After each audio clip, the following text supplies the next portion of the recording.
But first, we're just moments away from hearing updates from President Biden on tweaks to the Paycheck Protection Program meant to streamline emergency loans for small businesses and loosen up the pathway to loan forgiveness.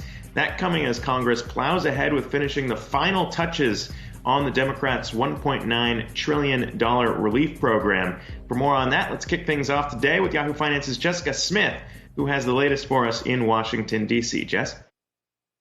Yeah, Zach, President Biden is announcing several changes to the Paycheck Protection Program today. That is that program that gives forgivable loans to small businesses. It's designed to help them keep their employees on the payroll. So the goal of these changes is to make sure the money is going toward the smallest of small businesses, the businesses that really need help the most. So starting on Wednesday, larger businesses will be blocked out of applying for these loans for 14 days. So only businesses that have fewer than 20 employees will be able to apply for these loans. The administration says, again, the goal is to make sure that the businesses who really need it gets the money. And they say the larger businesses will still have time to apply before the program expires in March. So that window will start Wednesday at 9 a.m. and it will go till March 9th. The administration is also changing eligibility rules to make sure sole proprietors, self-employed, and contractors are able to receive more money. The next change would remove restrictions that are currently in place for people who are behind on their federal student loans or people who have non-fraud felony convictions. And finally, the administration would ensure that non-U.S. citizens who are lawful U.S. residents do have access to the PPP funds.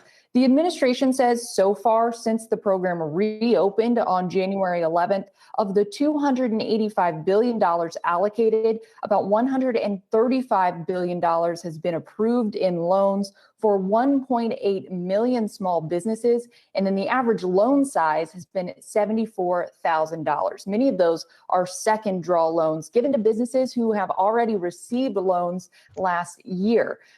The relief bill that Congress is now considering would add another $7 billion to the Paycheck Protection Program. The House Budget Committee today is going to start considering that bill. That'll be later this afternoon at about 1 p.m. And then that sets up a full House vote, probably sometime Friday or Saturday. So we'll be keeping an eye on that. And Zach and Akiko, we are set to hear from President Biden in just about an hour. Yeah, Jess, I mean, when it comes to that stimulus pathway here, now that we know that the final touches are getting added, how much leeway is there in maybe tweaking some things as it makes its way through the House and the Senate?